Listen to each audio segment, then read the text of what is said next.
Has this ever happened to you where both you and your partner experience a disappointment at the same time? Yeah, hi everybody. This week we received some disappointing news. And what was really interesting about this news that we received is it impacted both Laurie and I. It was something that we were working on together. Oftentimes as a couple, we'll have, our own individual disappointing news that we might get, or something doesn't go as we expected it. But when it was for both of us, and it was quite different how we handled it, and it was an interesting process. And we thought, you know what, this is a good topic for us to be able to chat about on our banter this morning. Real and raw. Yes. Because here's the thing is, as Jim mentioned, most times we both are striving towards something independently, because that's kind of how life is set up, right? Like, I live my life, you live yours, and then we come together and we talk about it. But because we're in business together, this particular one was business related, that we were both experiencing the disappointment at the same time. And okay, so then where do you go? And how do you support me when you're disappointed? And how am I supporting you? Because I have no bandwidth to do that when I'm disappointed myself. And it was just this really icky season that we went through, that we're figuring it out. And we thought, no, let's just share it here, because dollars to donuts, you guys are experiencing it too. One of the things that led us to this point is this was an experience and a goal we both had. And working together as a couple, living life together as a couple, we wanted to have more of those shared goals. And so for some of you, you may be aware, but I'll let everybody know, we had made an application for a TED Talk recently that was going to occur in 2024. And so we had been working for the past few months on our script, on speaking together. Not killing each other. Yeah, and there was a tremendous amount of learning that came from that. It was such a great positive opportunity for us to be able to learn about this and to understand what are some of those challenges that we face along the way. So we submitted our application, and then we recently heard that we didn't make the short list. And that was the disappointing news that we received. And it was, as Laurie said, it impacted both of us at the same time. And it was like, where do we go from here? The person that we trust the most, that we feel most comfortable with, is equally as disappointed as I am, or she is. And how do we handle this? How do we turn to it? So, and it's really interesting. So I'm just going to expand on that. Is then the same day or the next day that we learned about it, we were presenting said speech to our group of Toastmasters. And that in and of itself, of standing up in front of a room of 30 odd people and giving a speech, is like real and raw and vulnerable. And doing it together, which the club has never had before, of a couple doing it together. So we're doing new things and we're trying, and I get it that we're being brave, but in order to do that, it takes that vulnerability.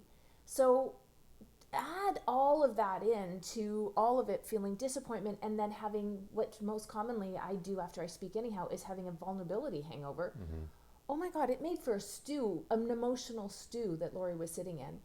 And so how does Laurie show up when she's like that? Is, I just kind of throw the stew at you, because we're empty nesters, and I'm pretty sure our kids are really happy that they're not here, because and I was like throwing the stew. But here's the thing, guys, as a coach, an emotional well-being coach, I still get stuck in the stew. So I want to even offer that as a nugget to you, that if you're stuck in emotional stew, of course you are. Like, even those that have been studying it for years still are human, and we fall into that. And our rebound is faster. That's one thing I really want to offer, is that we rebounded off it. We were able to sort of look at it and now learn and now share with you in this. what was fascinating for me is Laurie's an auditory processor. She wanted to throw the stew at me, as she said. And what was interesting for me is I'm not. I'm an introvert. I pulled back and I was quiet. And that was okay. But what I found really interesting for how we both processed it is that Laurie was like, that's it, we're done, we're never doing that again, I want to do that again. And my thought went to, this wasn't our end goal. This was just a step along the way and part of the process that we were going through. And so, as in anything, and I know you've told me this many times when you were doing weight loss programs, and standing on the scale, that's just data. You can be disappointed in what that number is, that you didn't get to it, but that's data. And for us, what I found really interesting to process for me was, this is just data. We didn't get through the cut, so to say, at this time. We didn't make the short list. We put our all into it, but the learning experience from that is so good. And being reminded that this was not our end goal, and we need to continue to keep moving forward down that path towards our goal, and use this to come closer together, use this tension to build us a stronger muscle between the two of us, and continue to be able to learn from it and come back and whatever we need to do, resubmit, do something different, do some more training, whatever it's going to be. But it's great data for us to be able to have. And as Laurie said, though, there was a period of time, short period of time when it wasn't. It was like slinging things back and forth. But we worked through that much quicker than we would have in the past, where this might have knocked us out for days or weeks. Here's the thing, is it's not lost on me at all. And for anybody watching that knows the topic of which we shared and submitted was, when things don't go according to plan, what if it's not a problem? Yeah. And so we're able to apply what we were teaching, if you will, in real life. And I think that's called being very meta. Yes. Right? Like, we were in it. So it's not lost on me at all that it didn't go according to plan. And even in our speech, we talk about how our brain, for survival, thinks it's not safe when things don't go according to plan. So for safety, we just return back and retreat.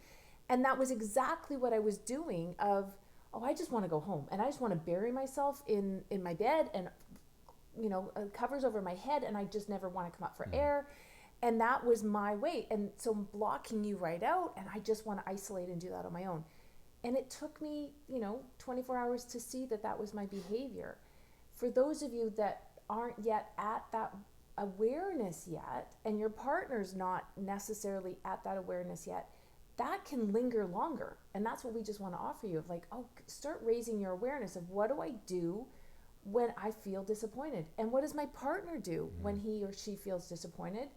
And then how can we support each other in it? And then, as you said, I love it, is strengthening that muscle to make it stronger. Yeah, so we're going on. This is a little longer than what we normally do. And I think the key thing that I want to leave with you is that what we learned is, as Laurie said, is leave space, create that space, allow that space to be there for each other, just as you would if it was just one of you facing the disappointing news. And trust in your relationship. Trust that whatever is going through, you're dealing with it individually. You lashed out at me because you felt comfortable. I got quiet with you because I felt comfortable with you.